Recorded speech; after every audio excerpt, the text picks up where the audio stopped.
Brilliant. So if we can pinpoint an artist or a tune, is there a specific artist from that genre or generally, which is like your go-to, which is always hits on your playlist? Okay, if I was to pick one artist, one group who really hit home to me, I'd probably say Oasis.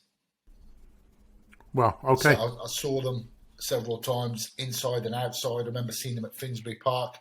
Widely, everyone talks about Nebworth, but you look at the thing what Niall was talking about in Finsbury Park in London, their outdoor gigs. I saw them indoors too. I think, and obviously at our age, that Brit Pop era, they kind of captured. I was explaining it to Mike Beltran. I've got his T-shirt on here. Right. This is weird. He was over. He came to see me in Birmingham a couple of weeks ago. He saw it on my Instagram, and he loves music, all kinds of music, and he digs Oasis and stuff. And we were talking about Oasis, and we had was having a big row in the car.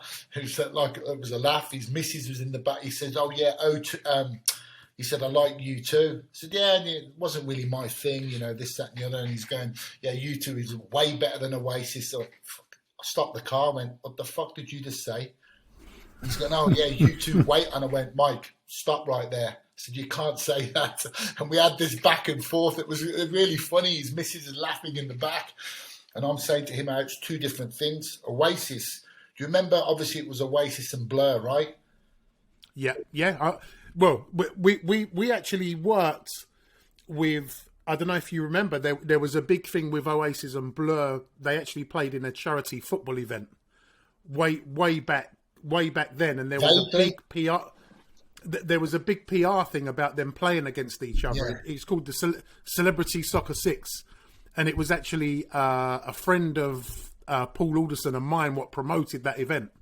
So the beef between them two, we actually knew someone that was promoting it to benefit their event. So I know exactly what you're on about. It was the whole north. It was like a north-south divide as well, wasn't it? They captured most definitely, yeah. And I think some of Blur's stuff was fantastic too. But put it this way: if somebody said, "What, you're going to a desert island now, and you're only allowed to take, if you were to take, one particular artist or one particular catalogue of their music, it would be Oasis, hands down." Great. And your number one track from Oasis, Mark? Oh, Jesus. Slide Away. Tremendous. I'm not a big Oasis fan. I'm not a big Oasis fan. I like their stuff. Don't get me wrong, I like their stuff, but I haven't had their albums and listened to the depth of their work. Who's your number one? Can you put it on me? Has anybody ever flipped it back at you? Never, and I'm not going to go there. Or should Come I? on, just for one question. Let's just flip it back on this one question. You're going to go on a desert island, and they say you can take one artist, a group, a band, whoever it is, one artist only. You can take their back catalogue to listen to for the rest of your days. Who's it going to be? Mad question, huh? It is a mad question, and I've never even thought of it myself, and you're putting it on me. I'm going to have to come back to you on that one, Mark. Have a think about it, mate. I'm going to have to come back to you on that one. Because you had notes to go to before this one. Did you think about this before? Or is it just, I swear on my kids.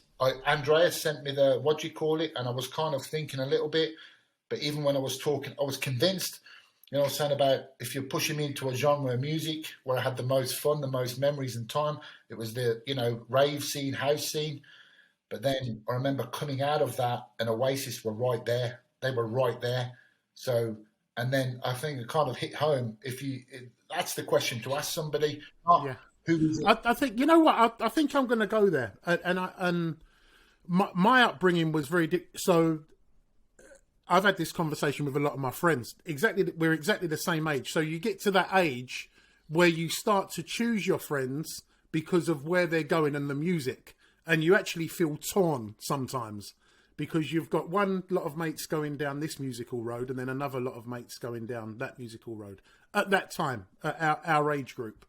And I was very much drawn to I had mates which was going to the rave scene.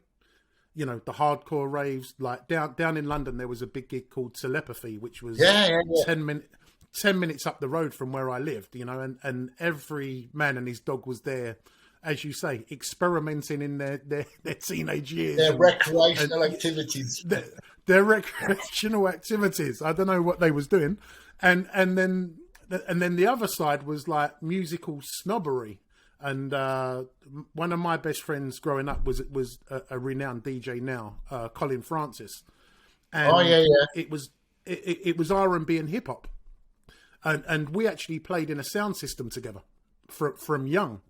So my musical choice is real R&B and hip hop. And I'm actually quite geeky when it comes to that genre of music. And it would probably be A Tribe Called Quest. Wow. Yeah, it would probably be A Tribe Called Quest. Musically, very jazz orientated. And lyrics for days. So it'd probably be A Tribe Called Quest. People don't understand how influential they were.